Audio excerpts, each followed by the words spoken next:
Welcome to the Invisible Agent Podcast, the show for insurance agents ready to go from unknown to unstoppable, where visibility, strategy, and real-world execution meet. Hosted by Dave Cheatham and Mike Sorensen.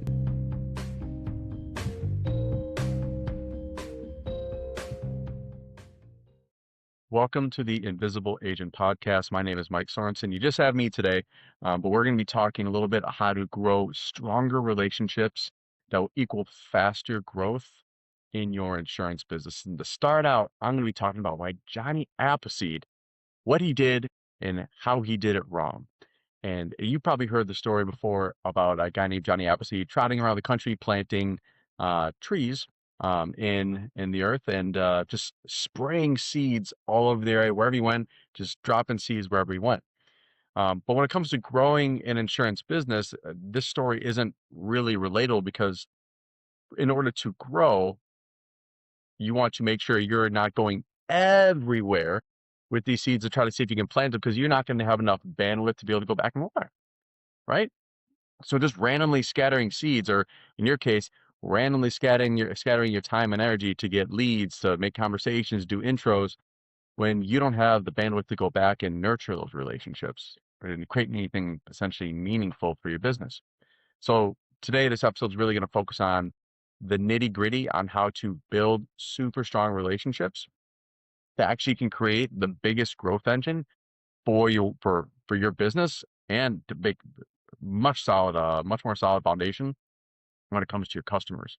To kind of give you a super fun story about the farmer, the field, and the small bucket.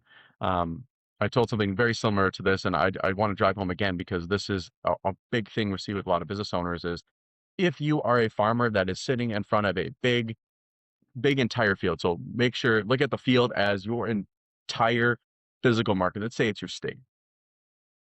And you are then given a watering bucket, which for most of us as small businesses, we have a lot of time.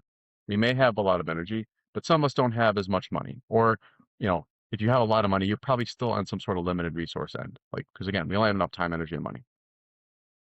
So the entire field and the crops in the field are essentially the relationships and the customers you're trying to help. And the watering bucket will represent that time and energy. And one small watering bucket is not going to be able to keep the entire field's worth of crops alive. So what a lot of business owners will do is they will try to go to each individual crop across the entire scope and try to give it enough water to make sure that crop actually survives. But the truth is, if you do a little time here and there, splashing a little water here, splashing a little water here, having a conversation here, maybe a conversation there, it's going to be very hard for you to keep up with those thousands of different relationships, find thousands of different crops over the course of the next coming weeks, months, to be able to keep that crop or that lead alive. I hope this analogy is not throwing you off, but what essentially this is you don't have the bandwidth to be able to go around your entire overwhelmingly large market to be able to establish relationships. But if you are the farmer in this situation, if you just divvied out a section that every day you're going to wake up, take your watering bucket, fill up with water, and dump it only into a certain section of that crop and field, is there a better likelihood that you will actually grow a thriving crop section or a thriving market than if you were to try to focus your entire watering bucket across the entire crop field? Yeah, because in that first example, you're actually going to have a thriving section of plants or crops that are actually going to make it. In the second example, you're going to try to spread all that water way too thin across all the crops, and they're just going to die anyways, which now you wasted all of your time, energy, and your marketing budget. So why I say Johnny Appleseed did it wrong was he was a person that went across everywhere and tried planting seeds everywhere.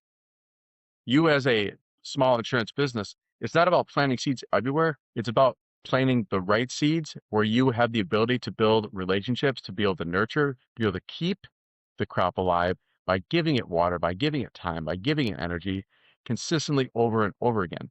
If you cannot, you are far too stretched in your area and you have to hone in where you're working. So that's why, again, today we're going to kind of be diving in to really 4 different areas that I think that can help you build strong relationships in your area to make sure that you're not spreading yourself too thin. And actually, you can be writing more business in your area than you think if you just expanded, if you would just decrease the amount of surface area, or I guess square mileage that you're actually trying to cover. Number one is these relationships ultimately do matter significantly to your business. The success of your business is directly tied to the strength of your relationships. So what do I mean by that? If you are a business that is purely relying on transaction, that you're trying to fit as many sales into your day as possible without the back end work of retention, service, answering questions, where maybe you're just in a call center where you're just trying to go through sales, this is probably not going to be as applicable to you. But if you're brick and mortar, you're a sole entrepreneur, Medicare insurance business, this will be applicable to you. When we sit down with a customer and we take the time and the energy to understand what they are going through, to then listen, to then lay out a plan for them that makes sense based off the needs that they were telling us, maybe in the first appointment, or maybe even during the beginning of that appointment, that connection in their brain lets them know that you are on the same level as them, that you are cut from the same cloth, that you understand them, you understand the pain points, their desires. And there's a lot more that goes in behind that we're not going to really cover today about building an avatar. But the moment we can become more than just the insurance agent and become the friend, to become the more looked like maybe partner, I guess is a great way to put it as a partner in helping them make this Medicare decision, or is it, find gaps in their health insurance, and consistently do that time and time again, because building a relationship will not happen in an hour and a half appointment. As many of the gurus or anyone else in this industry that's trying to tell you like, oh, build a solid relationship in your appointment, I feel like I've been pretty successful in my career as far as selling in Medicare, but the building of the relationships with my own clients did not happen in an hour and a half appointment. It happened when they sent me an email and I answered it quickly. It happened when they called me, left a voicemail, and I got back to them quickly. It happened when I did a review every year and told them exactly what I was going to do for them and then delivered on that. It happened when I sent thank you cards. It happened when I sent holiday cards. It happens when you help their best friend do the same thing that you just helped them with. And their friend is super happy because they referred you over. It makes them look good. That is what building a relationship looks like. For a lot of agents who say, oh, my clients really like me, they trust me, like, yes, in that hour and a half appointment, they probably did. But a relationship is built over time. Your best friend did not become your best friend after meeting him in kindergarten on day one, or meeting him in high school on day one. That took time, because ultimately a relationship it's really strong when you put yourself out there and become vulnerable, and then they're there for you in that consistent give and take of, hey, I need help, they're there to help. Hey, I need help, I'm there to help. Hey, I need help, I'm there to help. That consistent repetition, and also just getting along with them, obviously having the same view, and maybe the same views, maybe the same likes, dislikes, things like that also play a part.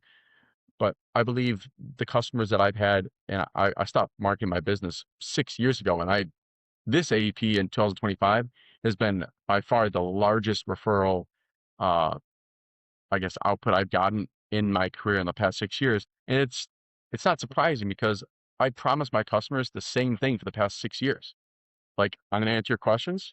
I'm going to do your Part D drug plan review. I'm going to make sure I say hi to you on your birthday. I mean, the level of service I've given them has been consistent for the past 6 years. And I've said, when I told them that 6 years ago, I've delivered on every year. So it's not surprising by year 6 of delivering that same level of service that they are so confident in what I do that they have no problem referring me to their friends, family, or people they just run into, because they know what I've done for them for 6 years, and they know that I can do the same thing for them. That's building a strong relationship, and that does take time. Okay, you're not going to build a best friend in a day, or an hour appointment, or 2 hour appointment, right? Um, Another part is, people buy from people they trust. Trust is the difference between a yes and the difference between a no, because people will not buy from you if they do not trust you. They will not refer you unless they trust you. So when you are sitting inside of an appointment with a client, you have to be completely detached from the whole money-making process, in my opinion. If you're really attached to the money-making process and you're doing really well and successful, good for you. You won. But for me, and what we've taught agents is being detached from the money-making process of this and just showing them exactly what they're missing, what they're not understanding, educating them correctly. And when you make that, I guess, ask at the end, based on just doing a really good job educating, doing a really good job understanding, doing a really good job of just building strong rapport throughout the presentation, that back end, there's so much trust there. It's almost impossible to break. And I'll give you the real hack to building an extremely solid trust foundation. If you're in a physical appointment or virtual appointment, it's super easy to do. If you're in a phone appointment only, it could be a little bit harder, but there's a way to do it. Everything that you say, if there's a benefit, if there's a part of Medicare, if there's anything you're saying, this is how it works, be able to back that up in writing. Even better, be able to back that up in writing that's on a government issued document. Because the moment they think that you're trying to do something that maybe not quite be true, and they don't know what's true and what's not true when you're in the educational process, because you're just telling them a lot of factoids and a lot of how this Medicare process works. But the moment you say something and it can completely attribute it back to actually a document that states that's how it works, and you do that consistently over an hour and a half, 2-hour presentation, for you, the newbies, it might go a little longer than that. That demonstrates, one, you know what you're doing. Two, what you're saying is actually true. And over the period of time, that builds an insane amount of trust inside this vacuum of the appointment. So if you're looking to build an insane amount of trust, understand, educate, and also attribute everything that you say that is you're explaining a fact or you're explaining a reason why something happens or how something works. Make sure you can prove it in some sort of document. Again, hopefully not something you created or something you're just scribbling on a piece of paper, because that's not as trustworthy, but attribute it back to a document, because we are in the antitrust era of information right now, where like anything online, we can easily say is fake or we can easily say is credible.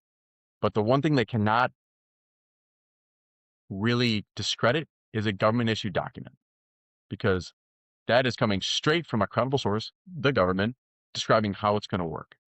And for you, I see a lot of agents making their own stuff up or using carrier branded items where it's very easy to be portrayed that that is swaying them in some way. We want credible information from a credible source, documented every single time over that. If you want to create the most insane amount of trust, that's what I did early on in my career, and I sold over 220 plus applications in my first year in Medicare. That was like a super big key to me, and that's how I was taught. Number 2, quality over quantity when it comes to building relationships. I did an insane amount of volume when I first got into Medicare, where it was calling everybody all over the state, trying to do as much as possible. So I'm not standing on a pedestal here trying to say like, you shouldn't do everything everywhere, chase volume. Like I did that when I first got Medicare. Trust me, I understand. When things started to get really online for me was when I started choosing to work a little bit inner, work more, do more quality work than all this scattered work. Once I was able to understand a system where I can do things in better quality, closer to where I lived, that is when you use the volume trigger. That's when you start picking up the volume of doing things inside this area. But you don't, especially for you who are struggling or new, like you're told to get multiple state licenses. You're told to go everywhere. If they raise their hand and they're in Idaho, help them out. It's like, great. That's good for like maybe a second. And then you realize you have to keep track of now how the Idaho market's working. You have to keep track of Illinois, Wisconsin, West Minnesota, like, and things are so crazy right now. It's almost impossible to keep track of unless you're just in a call center just working on volume. So I had an agent right now who just started actually in this AEP that we focus on just a certain area of where he lives, and we're working on finding the quality. Like, where can he go to find quality individuals that he identifies with, that he can help and figure out what their desired outcomes are, what their pain points are, and have those quality conversations and give them the highest level of service possible. And he is actually, for every person he's worked with, he gets 2 names from. And he's not even asking for the names. They're just saying, this was awesome. I'm going to tell everybody about you. So if he's running, actually, some of them gave him 3 names. So the stats he gave me, he said if he's worked with 10 people so far, he's gotten now 25 names of people that he's never met that they're saying, hey, the client reached out to the person reached back out to my agent. That's insane. Just by choosing to do something a little closer to home and focusing on the quality of the service that they're offering, they have now gotten 2.5 times the amount of people inside the door just because they focus just on that.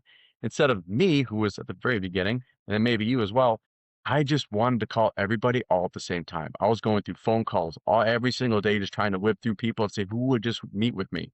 And when I met with them, I gave them a super good quality service, but I did it in sporadic areas. So getting referrals was super tough. So that'd be my biggest thing. But if you can figure out a way to give a high quality service and build a high quality relationship with that person, you will get more opportunities than you can actually handle when growing your business. Because what most agents really don't take into consideration is when you work with your first couple of clients, that's setting the stage and creating the habits of what you're going to do with your next 5 to 10 clients.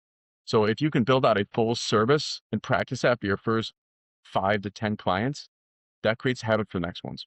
So the better service you can offer, the more opportunities you're going to get.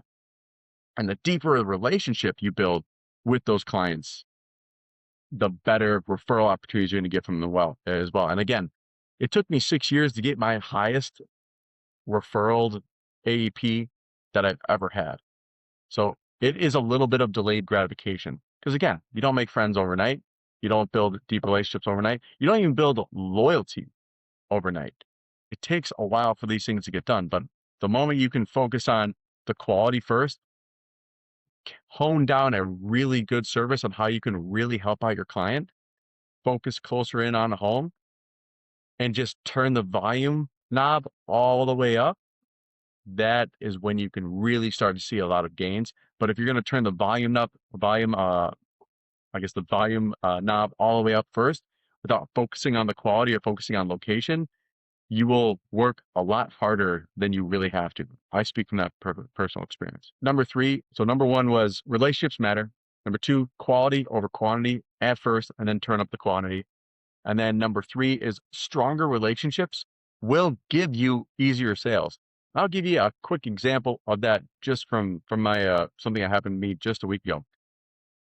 I've had a client now for 6 years because that's when I started selling Medicare about 6-7 years ago. And he's been on a Medicare supplement for that entire period of time. And like I said, when people trust you, you don't have to sell really at all. They will just take your word for it. As long as you let them know, again, how the plan works, all that stuff, like all the compliance stuff you have to take care of. There is no convincing. There is just being of service. So I had a guy, he actually lives in Sun Prairie. He's been on MedSup for 6 years. And he said, hey, I need, what are some other options? And just knowing a lot about him, kind of where his income is now kind of at, and that I just made a recommendation based on, again, bird's eye viewing this, but the recommendation at the end was, hey, we're going to put you on a Medicare Advantage plan. Here's a cancer plan and a hospital indemnity plan. And word for word, out of his mouth is like, if this is what you're telling me to do, I know this is right. Literally verbatim.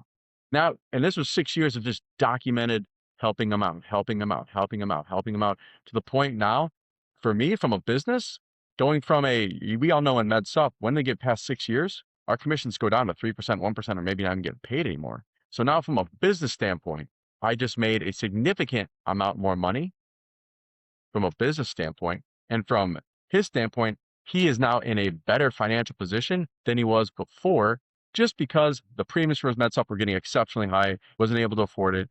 And we got him some backup. We got him some help with some ancillary products to help fill in those gaps. He is now extremely happy and referred me over 2 more people just from that one sale. And I didn't have to work that hard for that first one.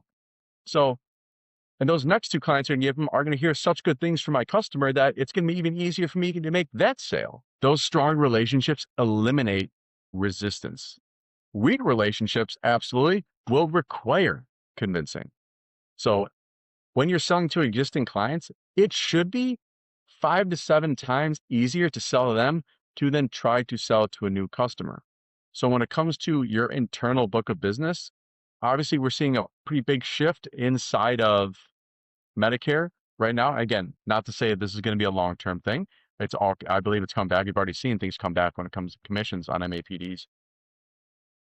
You have a client base that knows you, trusts you, and I could almost guarantee don't have any of the other products or have very limited other products under their name. So if 5 to 7 times easier to sell an existing product to them versus going to find a new person, just because you've had a documented relationship with these people who trust you. Again, when you first bring on a new client, when you first sit down with them, there is no relationship there. It's pretty weak. So the convincing part has to show pretty true, which we still need to put time and effort into finding new customers. That's the way we will grow the most. But also having a strategy to be able to say, hey, existing customer, you're on this plan. Maybe we can put you on this plan, or yeah, this plan, but there's holes in this plan where you can add this plan or this plan. That's when we start growing the business. And the more products you sell these people, your clients, yes, you're going to make more money and that's okay, but they will feel better about it. So detach yourself from, I'm just trying to sell product, to I'm doing what's best for the customer. Because ultimately, if they understand what they're buying and you didn't lie about how the plan works, and they said yes, what do we feel bad about? You did exactly what you did. You did your job. They know exactly how the product works. You didn't lie about it. They want it. You did your job.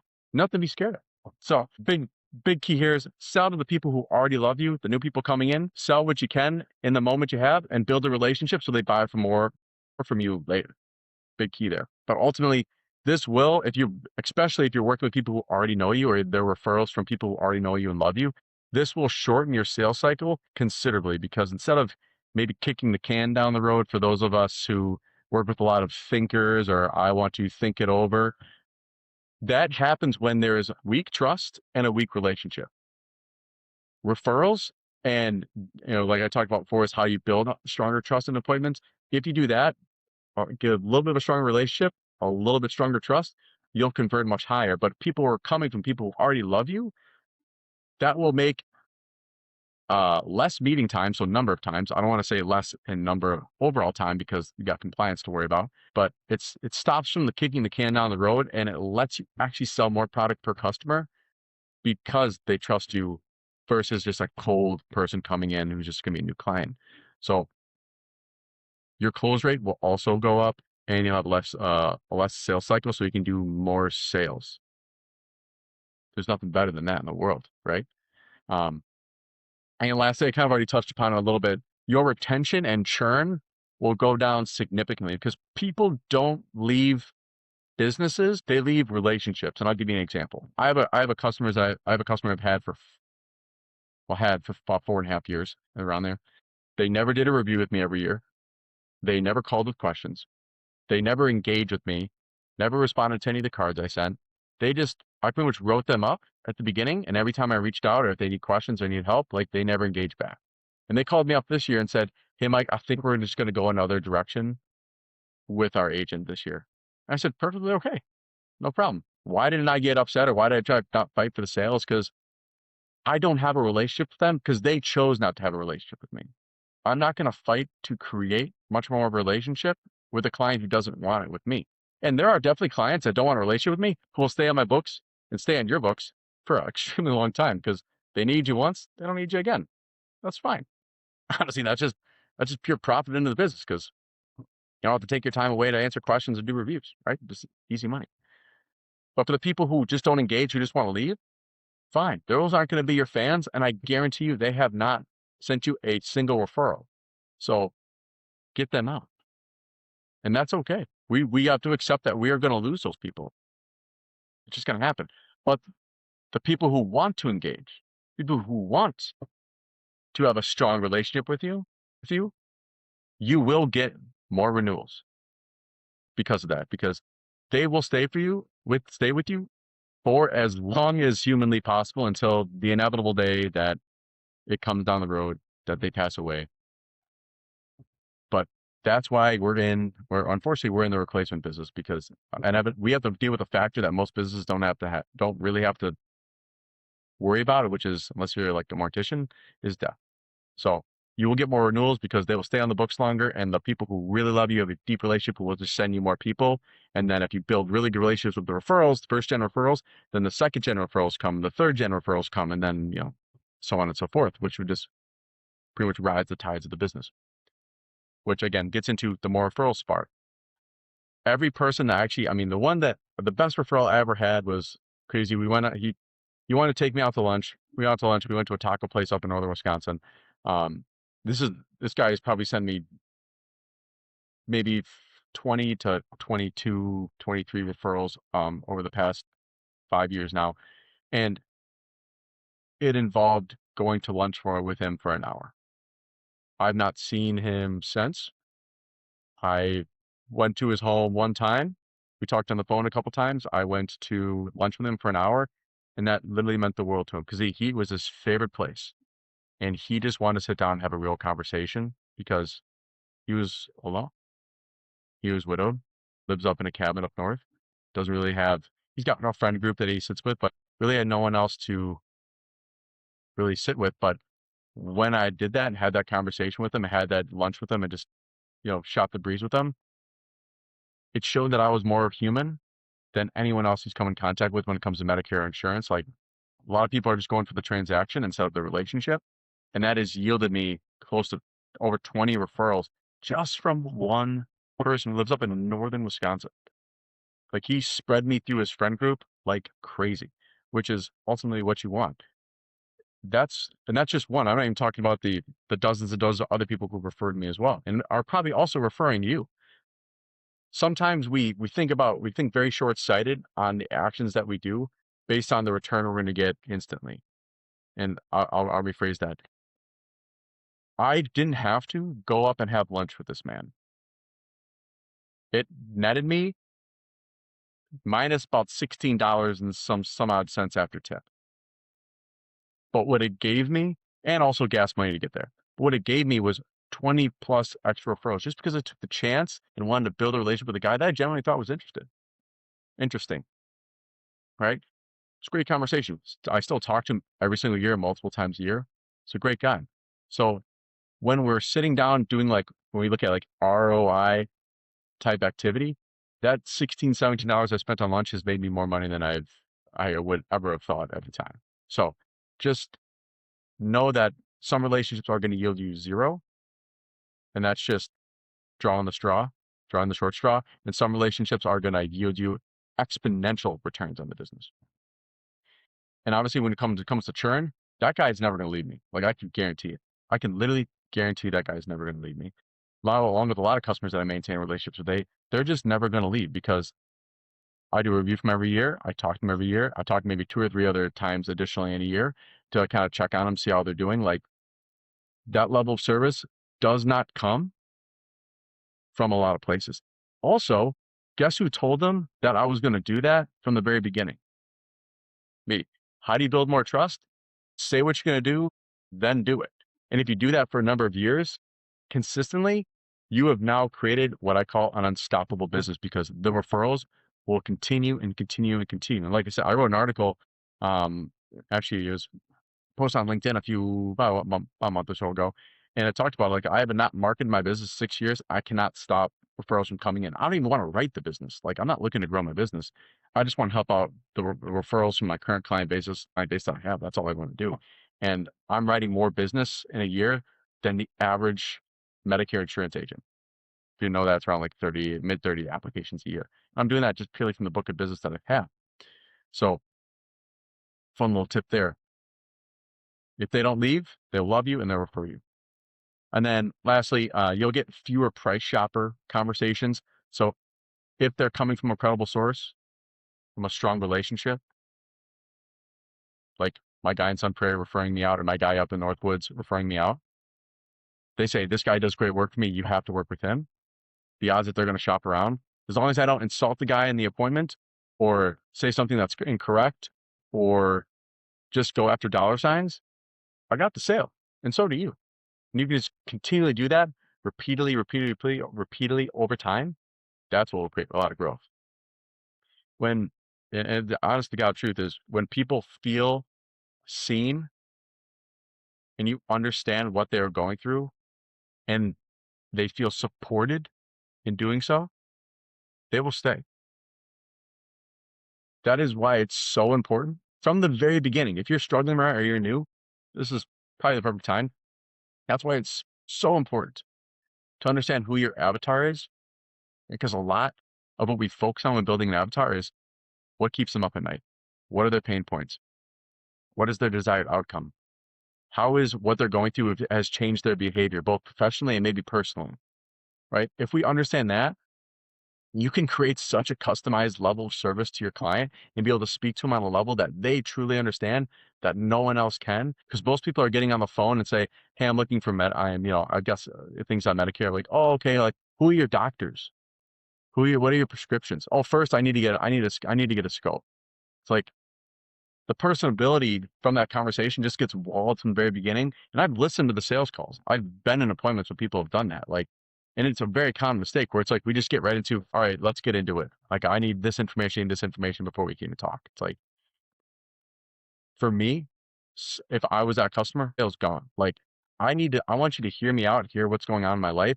And for then you as an agent to listen and then repeat back your problem so you understand that you heard me.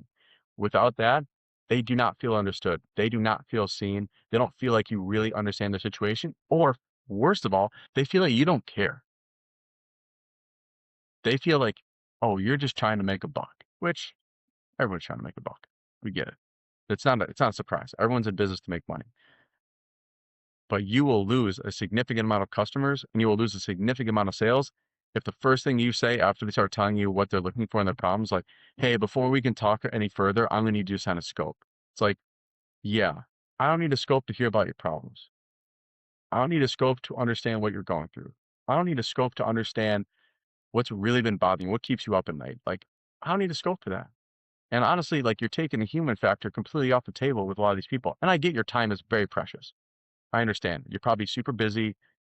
But if you are too busy for your customer, you will realize that you'll become less busy over time because the customers that you already have are leaving you, and the new business you're trying to get on board is also leaving you, which is a problem I've seen a lot of agents come into their own now is they're finding that now people are trying to work with them as much as they used to. Like, oh, I used to write 200 applications. Now I'm lucky if I write 100.